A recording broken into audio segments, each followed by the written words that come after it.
என் ஆத்மாவே கர்த்தரை ஸ்தோத்ரி, என் முழு உள்ளமே அவர் பரிசுத்த நாமத்தை ஸ்தோத்ரி. என் ஆத்மாவே கர்த்தரை ஸ்தோத்ரி, அவர் செய்த சகல உபகாரங்களையும் மறவாதே.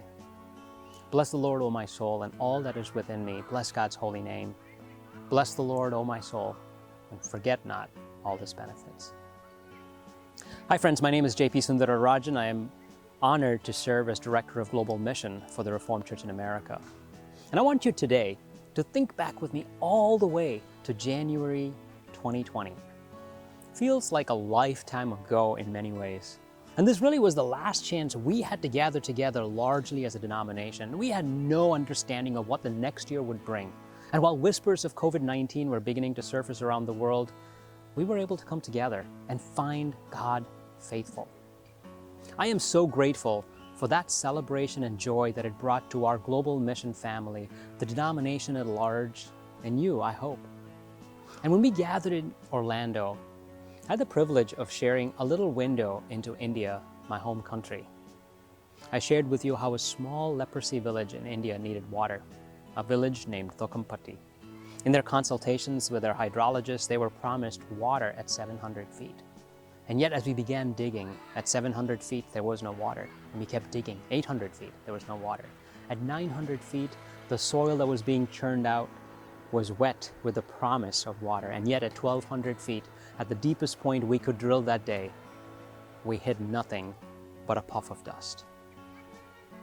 And we are called, friends, to stand in that dust. Stand shoulder to shoulder with the least of these. Stand with those who need you to stand with them. Stand when the ground you work yields nothing but thorns and thistles. Stand with them in this swirling dust cloud of hope and expectancy. And God did breathe new life from this puff of dust. The unexpected monsoon rains raised the water table in the area, and yes, from a hole that spewed out dust, God brought forth water. And as that dust settled and the water flowed, this story was anything but complete. Since our time together, this community has been requesting the local government to provide free electricity to run the pump for this well. And this community has patience for the long process and will wait it out for as long as it takes, because this resource will help the community reduce their cost of living greatly. And in the last year and a half since we met, God has blessed this community with good rains, and there has been a supply of water consistently. This has helped the community to hold on to the hope of electricity to run the pump completely. And our partners at WCOI have followed up with leaders of the leprosy community and have even had some of their contacts visit the village to assess the situation. Now recently, my father was invited to be the guest speaker at a Tamil-speaking congregation in London, England. And this meeting was over Zoom, and a few supporters of the church who live in India joined the call as well. One of them just happened to be a highly placed government official who just happened to live in a district near the leprosy colony. And so after the meeting was done, my dad mentioned this need to him, and this man was so concerned that he immediately made a visit to this village and promised to do all he can to provide this community with their tremendous need for electricity. And it was during this time that everything once again went on hold as a second wave of COVID-19 hit India really hard. And that lockdown is still in place in these districts, and we are hoping that once things open up, that we will be able to move forward.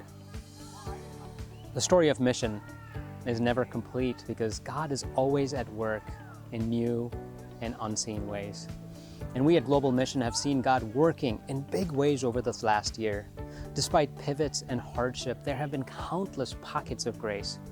COVID-19 has hit the least of these the hardest in every area of the world where we serve together. But we've again seen God show up time and time again through your generous gifts, through unexpected resources that are plentiful, and through the smiles of people whose physical needs have been met while also experiencing the hope of Christ in the process.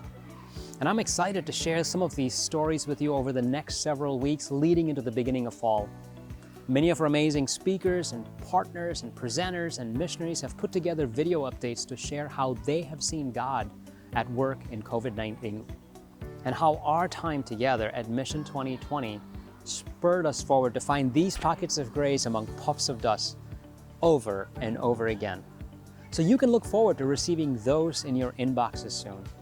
I'm so glad you're on this journey with us. You are the reason this journey continues to be possible, and for that, we give thanks to God for you, for your generosity, and for your partnership. Thank you.